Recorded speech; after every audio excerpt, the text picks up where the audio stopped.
Welcome back to Business Class episode 3. Thank you so much if you've stuck with me so far, because I do tend to ramble. So what I want to kick us off with today is my takeoffs and departures. I hope we know the drill by now. So my takeoff from this week is that I've actually booked and paid for yoga classes, okay? Because I'm one of those people where I'm like, oh, I need to go to the gym, I need to go to yoga, I need to do running, and I never ever do it. And best advice I've ever been given is if you want to change the habit, change the environment. So when I was trying to do yoga every day, which I feel like if you're a business owner, you need something that you do every day to keep your cortisol and just your stress levels down. Because I do honestly make myself ill. And like my boyfriend goes to the gym every day. So I was like, I need something every single day that's a consistent thing.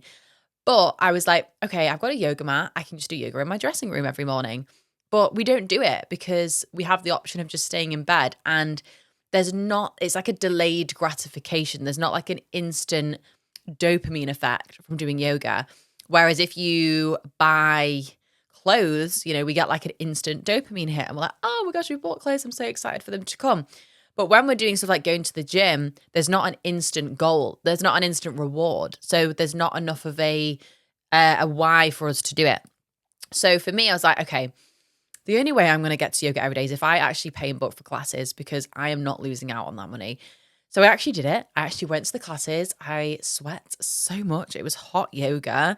If you've never done yoga before, I think people think yoga is pretty boring and just like downwards dog and just doing all these different moves with your spine and what have you. But it's really, really hard. But it's so good for the mind, body, soul, and spirit. So really, really excited and proud of myself for doing that.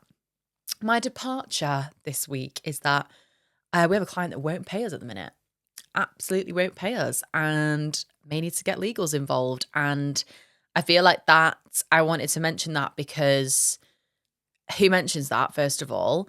And also, it kind of links into the episode today. I really want to talk about what to do when it all goes wrong. What to do when shit hits the fan, because we've all had it in business when you're like, wow, what am I supposed to do? I've lost loads of clients. You've lost money. You've, I don't know, you had an argument with a team member and they've left. Like, there's always something we've all been through where we're like, oh my God, what the hell am I supposed to do? So that's what I want to focus on today. So let's dive straight into it. So what to do when it all goes wrong? Believe it or not, I have had times when it all goes wrong. The people you look up to have had times when it all goes wrong. And a story I heard that really stuck with me about this was a story. It was a little segment of Stephen Bartlett's book. I think it was like Happy Sexy Millionaire. And he said, this literally, I can't get this story out of my mind. So I thought my problems were big at this time. No. So he said that he lost 80% of his client base in one day. And he was a big business at this point. So he would have lost probably millions of pounds in one day. So basically what happened with him, if I remember correctly, is that their email database got hacked. So what these hackers did was basically forged these conversations between Stephen Bartlett's team. So let's say, for example, they were managing a fashion company's social media. They would forge a conversation between like Stephen and another person who worked on it and basically make it look like they were slagging off this client and talking badly about this client. And then they would accidentally CC in the client so that they could read everything that they were saying about the client, which obviously they weren't saying, the hacker was saying. And if you think about it, it is very clever, this, because I feel like if I saw, say, for example, two of my best friends talking about me and someone sent me screenshots of it and they were like, oh no, we've just been hacked. I'd be like, yeah, right. Like, you've just been caught out. So it's clever, like, even though I hate to say it, because a lot of the clients, they're not going to believe that. I probably wouldn't believe it. So then they obviously had to try and rectify it. And also, this was on a day in his book, he said that they were doing a team day. So I think there was like 100 people, maybe even 300 people, and they were all going like paintballing or something. Like they were all having a staff celebration day whilst he got this call. And he had to literally stand in front of all the staff members and say, we've been hacked. Like I've lost like 80% of my clients. He had to let some people go. He had to make some people redundant. Like, I couldn't even imagine that happening. And I pray that that doesn't happen. So yeah, there was nothing he could do about it. He lost 80%. They obviously said to the clients, like, this isn't us. I haven't said this. We've been hacked, and they didn't believe it, which makes sense. So yeah, I think for me, reading that was really comforting in a way, because I think when you put people like Stephen or whoever it is on this pedestal, you think they're so successful, everything goes right for them. They're always celebrating things. They have these amazing opportunities. They have the same problems as us, but just on a bigger like magnitude, and that they have to deal with. So that kind of brought me some comfort. So me, myself, I've had a couple of times when things have gone wrong where I've been like, oh my God, what am I supposed to do? And I want to speak about how to get over that and get through it, because it's really hard. And I also want to start by sort of like a disclaimer, I suppose I need to say, of I'm aware that these aren't like life-altering, awful moments. They're just how I felt in the time. I get messages from people saying like, they're on the verge of being homeless, like they need money so bad. And I've never been in that position, thankfully. So I hope that no matter what end of the scale you're at, whether it's like you're in dire need of some help, or whether you just had a little blip in the business, I'm hoping that this can help in some capacity. So for me, my first experience of like, wow, shit's hit the fan, I feel physically sick, was, I think it just happens to people in general in the first year or two of your business, when you just have a quiet period. And I think I was like a couple months in, I've been doing really well, like having really consistent months. And then just out of nowhere, like loads of clients were leaving. I was going through a really just bad streak, and you haven't really done anything, but just like clients are leaving and you're like, what have I done? And it's just because they couldn't afford it, or they were bringing someone in house. And it was just the first time where I was like, oh my God, like I'm losing all my clients. I lost a lot of my clients, and I started to really, really panic. But the reason why I'm so glad that that happened, and I've learned so much from this, was that it really kicked me into action, and it really had like, it put a fire in my belly. I was like, right, I need these clients back. So what I did was I tried to remain calm. At this point, I didn't have a mortgage and I didn't have staff to pay for. So I was in a fortunate position that the worst comes to worst, I'll just have to get another job.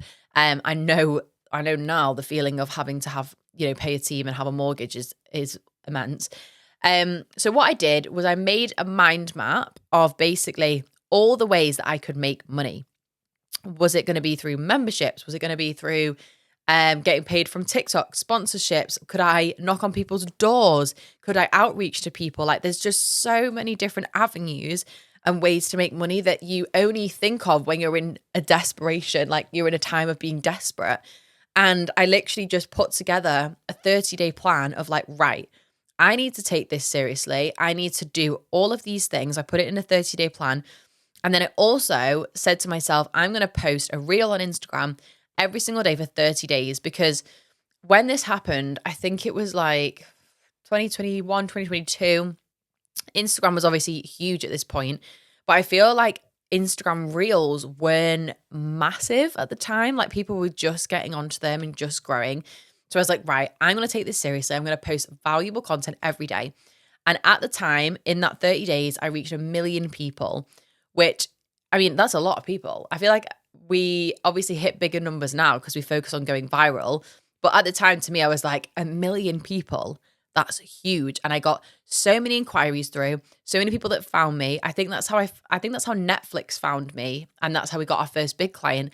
And it wasn't until I'd had that moment of losing so many clients that kicked me into desperation that made me do it. So sometimes the best thing to think about is, this is happening for a reason. And it's so cliche. And sometimes I hate it when people say that, because I'm like, there is just so much horrible stuff going on in the world, and you're saying everything happens for a reason. No, I don't buy it. But there is a silver lining. Like, there is times when it will really kick you and boot you into action, and put you onto the right path. And that's just what I try and think of now. I'm like, right, every single thing that I've been through in my life, I've made it out of alive. And I'm thankful for every single thing I've been through, because it's brought me to where I am today. So this is just another thing that I'm going through. So you've got that side of it where it's the money side. And then when you've got a business, you've got the reputation side. Oh my God. So my experience with having my business's reputation ruined almost was being cancelled on TikTok. And if you follow me on TikTok, you would have heard me speak about this before. I always went back and forth with whether I should speak about it, whether I should bring light to it, whether I should even give people attention. You know, when people are speaking about you, it's like, I don't want to give you that attention. Like, I'm not touching on it. But also I learned a lot from it, and it was a really scary time in my life. So it was January 2024, and I'd started posting daily on TikTok. I was posting 3 times a day. I really, really quickly grew to 10,000 followers. I did it in 10 days, shot up, had multiple videos reach over 1 million from sharing my story, from sharing business advice, social media advice. And I was literally on cloud 9. I was like, oh my God. And from someone that's really struggled to make friends and struggled with things like bullying and just people not being nice, I was like, people like me. Like, I couldn't express to you how happy I felt that people liked me, which, I don't know, it even makes me emotional thinking about it. I'm like, all I wanted was for people to like me. And I finally felt like I got that. So then as I was rising up on TikTok and getting more of a following, I've touched on this in a previous episode, but people were like, you know, you do reach the side of TikTok when you do well, when you get 1 million views or 2 million, whatever, you get people who leave the hate comments. Obviously, it's like inevitable. But because I was at the time, there wasn't really any other young female founders that were sharing their story and sharing the successes. A lot of people didn't like it. And they were like, yeah, well, you've only done that because you look a certain way. You've only done that because you've had an investment, or you know, that people would just constantly try and find something to justify my success and my growth. And it started to get really scary. So people would go onto my company's house. They would try and find like my family, my address. They found like my mum's house address. I don't live there anymore, so don't even try it because you won't find me. So moved house.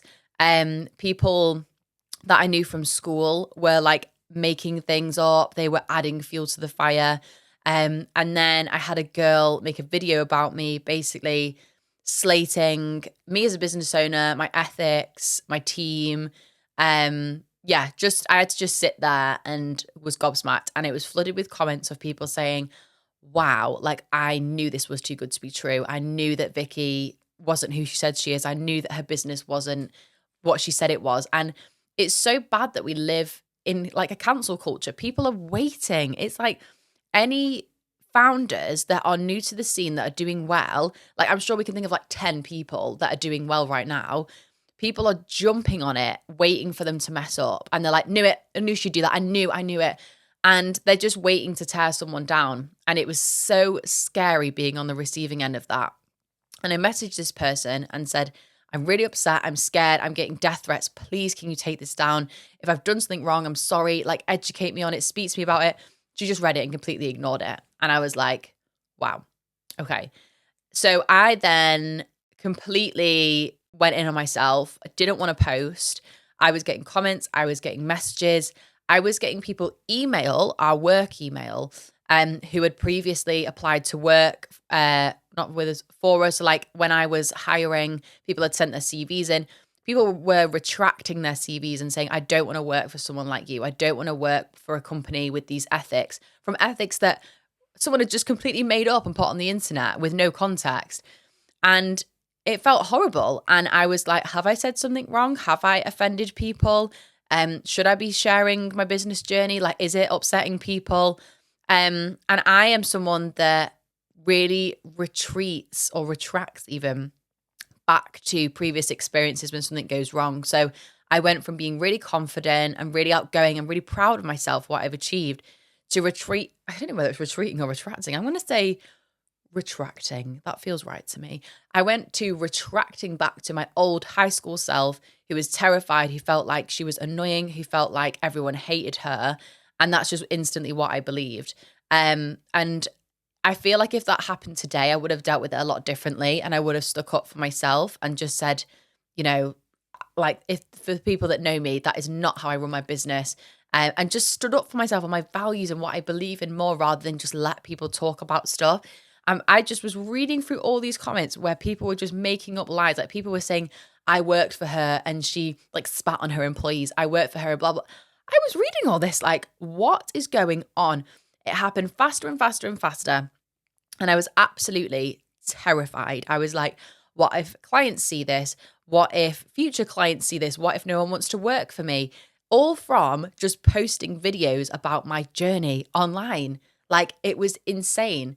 So I stopped posting. And then, like I said in the last app, went on a business retreat, basically just came to the realization that if you're wanting to succeed, you're going to have opinions.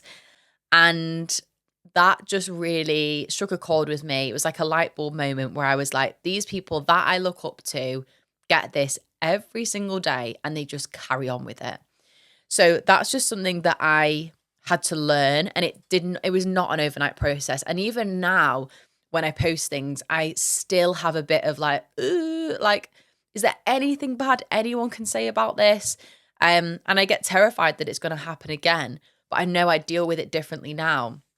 So that for me was a time when it all went wrong and when I thought this is the end, like my business is over, I'm not going to be able to post, and yeah, I couldn't see a way out of it. I literally had no idea how I was supposed to come back from it. And I really like went back and forth between whether I should speak about it, whether I should not.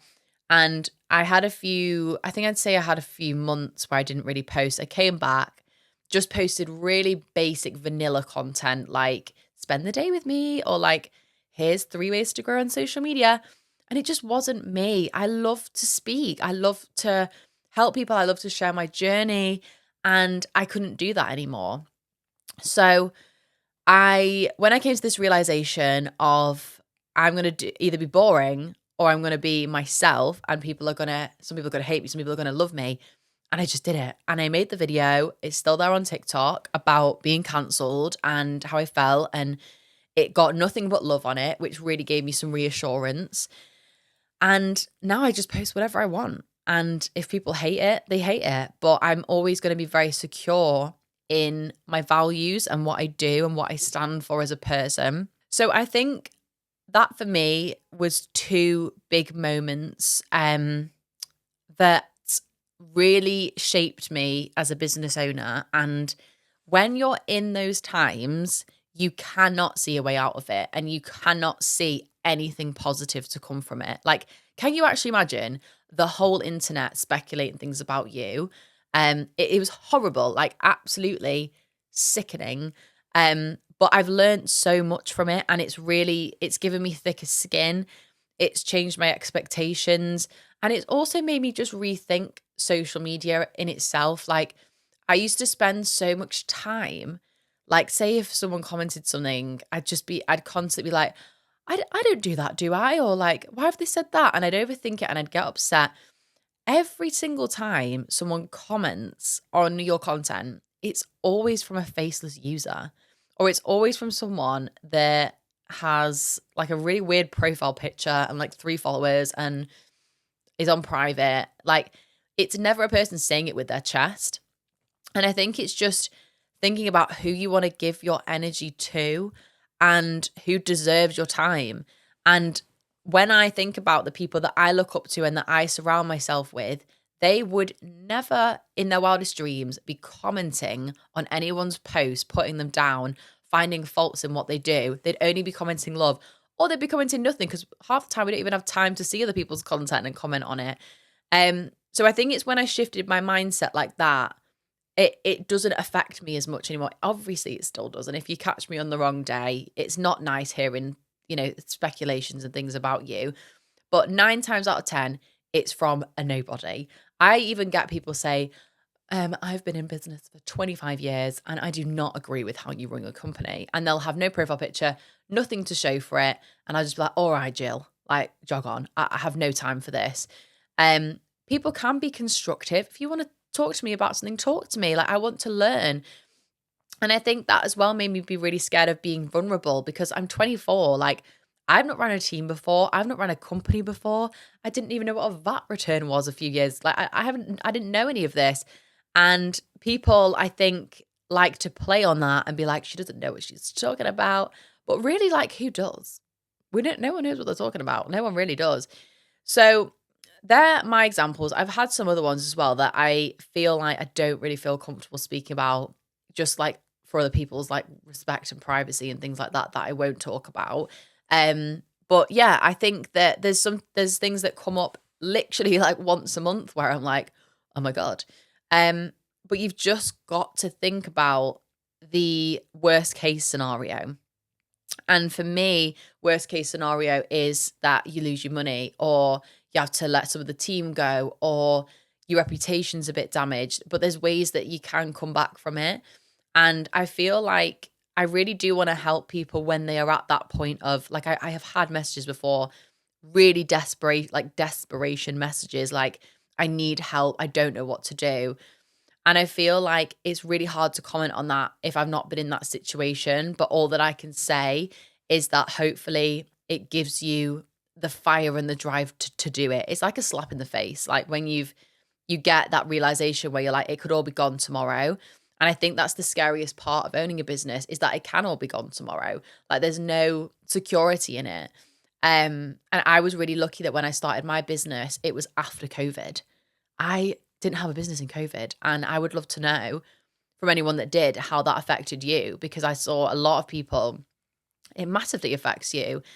So I think for me, what I would say is, if you're going through it right now where you're like, do I even continue? What's the point? Is to think about what you can do today. Make a mind map of ways to make money. There's so many different ways to make money. And also, don't be afraid or feel less than for having another job. I have so many people that I know who they post like their business is their full-time job. Meanwhile, they're doing like shifts at Tesco, or they're working at Costa, and that's fine. Like, it's so rare to start a business and it's just your full-time job straight away. Like, don't be afraid to pick up things on the side. Like it's hard work. Like, it's not going to happen for you straight away. It's okay to have other sources of income. If you want to tell people online you're doing that, do it. If you don't, then don't. It's no one's business. Like, it is no one's business.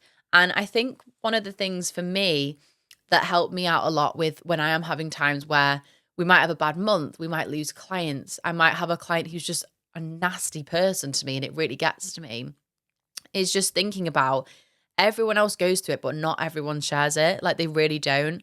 And I have people that I know personally that will share things about how amazing everything is going, and they've made 20, 50, 100K this month and everything's so great.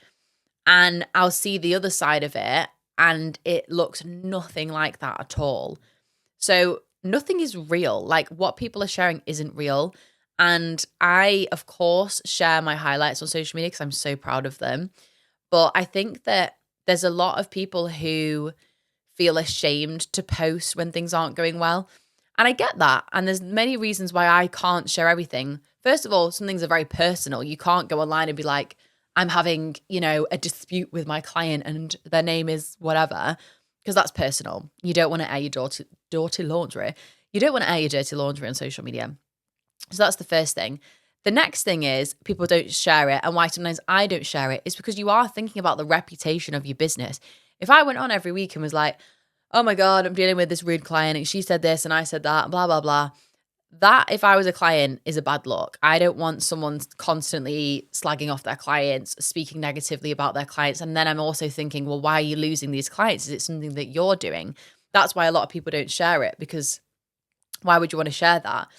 And then I also think that it's really sad, but people have shot down people being vulnerable on social media. Like, I've seen videos of girls where they're like crying, and then they'll do like a transformation and it'll be like, me 1 year ago, me today. And everyone in the comments is like, ooh, why are you filming yourself crying? It's like, guys, who cares? Like, let people deal with it how they want to deal with it. So, if people want to share their transformations and they're crying, who cares? Like, people just care way too much. and it's absolutely exhausting for your energy. If there's anyone's content that annoys you or triggers, just scroll on. Like I'm a muter. There's people that I follow that I like as people, but sometimes I don't resonate with their content, or I don't know, maybe I'm just like not feeling it today, so I just mute the content. And you can control what's on your social media feed. You don't have to follow people. You don't have to like people's content. You can cater it so that you're only being fed content that's inspiring you. What I do as well when I'm struggling is I do resort back to self-care, which is something as business owners we don't speak about enough. And it's always, I always say this to people, it's always when you've had something really bad when you resort back to self-care. And this is why I want to be doing yoga every day, not just when I'm struggling. And I think as business owners, because everything's so busy and we're constantly online and in emails and blah, blah, blah. And as women, if you're watching this as a female business owner, or even as a man, I suppose, we are in our masculine energy like all day. Like we're very like, yes, no, where's this? Where's that? Like snapping, like sometimes I snap, I guess.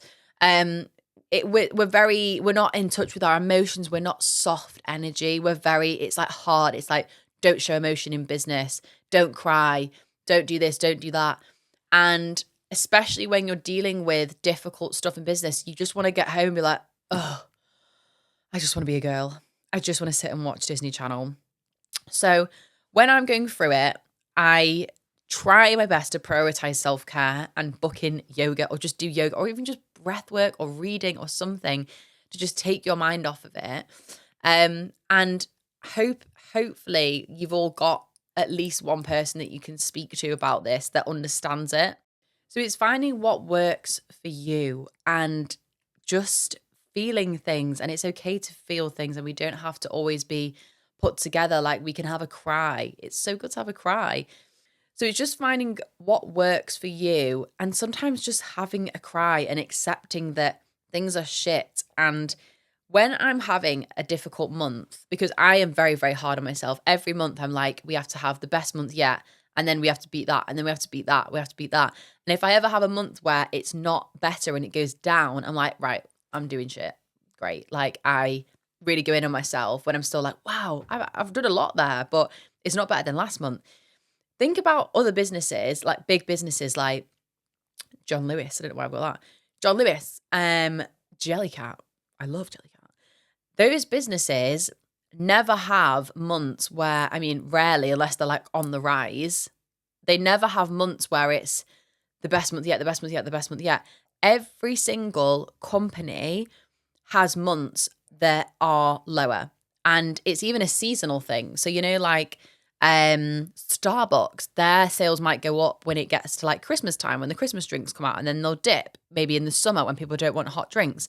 So it's okay to have months where it's bad. And you learn from it. And that, like I said, is where your ideas start to come out. Like if I ever have a month where it's a bit quieter, I'm like, right, how can I get income in this month? Like what's some discounts I can do, or what are some extra services that I can bring out, and being creative with it. So I think while I might not have helped if you're literally like, Vicky, I'm on death's door, like I need your help. Because sometimes when you're at that point, it's like, okay, do we look at a bank loan here? It depends how bad you want stuff. Like sometimes there's nothing wrong with just saying, I've tried and it didn't work. I've launched things before and it didn't work. I'm trying to think what I launched that didn't do well. I was going to bring out a clothing brand that I did all the branding for and the logos, and I spent loads of money on the samples and blah, blah, blah. And then I was like, do you know what? I haven't got time for this. And then I just left it.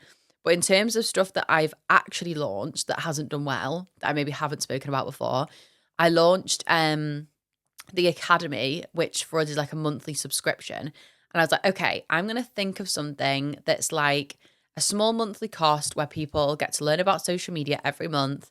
And I was like, it's going to be a no-brainer cost. So I think I priced it at like £97 a month. And I was like, this is going to sell. Like, this is going to just go off. Like, everyone's going to want this. And I released it and I was like, waiting for the sales to come in. And I think it did okay. I think I maybe saw like 5, which obviously, isn't bad. But I expected it to be like really, really good. And it just wasn't doing well. And I was like, oh, okay. So what I did was I just re-looked at it and I was like, why aren't people aligning with this? Like, is it too expensive? Are we not providing them with enough? And I was like, I think it's the price point's too high. Like I asked around, I got some advice. And then we changed the price point from 97 to 27 and just changed the deliverables around a bit. And then it started to sell. So sometimes it's when things don't work, when you look at it from a different angle and think, okay. Also, I think when things aren't doing well, really look at what you're selling, whether that's product, service, whatever, and ask yourself, do you believe in it? Like, do you wholeheartedly believe it's the best? And if you don't, then your customers won't. And I think that it's really easy to get into the cycle of just like, right, I need more clients, right? I need to, say if you're doing, like we obviously do like social media, I'm like, we need to get the content sent off. It's really easy to just get into the same habits and the same loops, but you should be really asking yourself, like, is this the best? Because your clients will feel it when it's not the best. Because I think that in business, what a lot of people do is they'll just copy other people. So they'll be like, oh, okay, so she launched this, that did really well for her. I'm going to launch it and it will do well for me. And that is just not the case. Like, is your product or service totally unique? Is it you? Does it show people that it's you? Is there like a personality? Is there a great tone of voice? Is there a community? Are people speaking about it? Or is it just like, nah, I'm just selling it to make some sales? People are not going to resonate with that. And you are not going to succeed if you're a carbon copy of other people. And of course, take inspiration from people. But I've had people before word for word copy my posts and even my videos. Like when I would make videos speaking about social media advice, I would have someone recreate the exact same video, saying the exact same words, and it was freaky. And I used to spend so much time being annoyed over it and upset and just like, how can someone do that? And then I actually messaged one of them once and just said, this looks a little bit familiar. Just like, fine, if you copied it, just give me some credit. And she was just like, I saw that it worked for you, so I thought that it would work for me. And I was like, well, yeah, it might work for you this one time, but it's not going to work for you in the long run. Like, you're not going to succeed if you're just the exact same as everyone else. So it's just finding what's your thing. Like, how are people going to resonate? And so many people get so stuck on what their thing is. They're like, I don't know what my thing is. And usually it's because of like, I mean, I highly recommend that everyone at least once in their life goes to therapy, but usually it's because of like self-limiting beliefs that you've got, that you're not good enough and that people won't believe in you. And it's massively important that you believe in you so that other people believe in you. That sounded like literally a riddle. So just to wrap it up and summarize a little bit, a lot of what you're going through, even though it's a really hard pill to swallow, is to do with your beliefs. So when you are constantly like, oh, I'm not getting any clients, everything's going wrong, I'm not good at this, you do attract that because you're giving energy to that. Whereas if you're thinking like, this is just a bad month, I'm still amazing at my job, the right people will find me, that's when it starts to work. So whether you are, like I said, at one end of the spectrum or whether you're at the complete other end of the spectrum where you've just had a bad month and it's not that big of a deal, you've just always got to be in alignment with the why are you doing it? Like we sort of said, if you're just doing it for cash, just give up and start something else. If you're doing it for something deeper than that, for impact or to become the best in your industry or to make a serious change, that's when you'll be like, right, I need to find a way to make this work. I actually saw a really good quote the other day, which is kind of like a bit dark, I guess, but it was like, if someone pointed a gun at your family and said, you have to succeed within a year or I'm going to shoot your family, you'd find a way to do it and to succeed, which I know is a little bit dark way of looking at it, but you'd find a way. We always find a way to make things work when we really, really want it to work. So I think because I've always had such a strong why, and I'm also terrified of going back to like a 9 to 5 job. I'm like, this will work. There's no other option. Like, this has to work. So a lot of it is mindset. And I know when you're in the trenches and everything's going wrong, the last thing you want to do is like write affirmations and be like, I'm amazing. Everything's always working out for me, because sometimes it's not. Sometimes life is just not good and it's just shitty. But I think just taking the pressure off and acknowledging that not every month needs to be good. So I hope that was helpful. And like I say, message me on Instagram, TikTok, wherever, Vicky.Owens, if you need any other advice or if you just want to chat. And yeah, I will see you on the next episode of Business Class.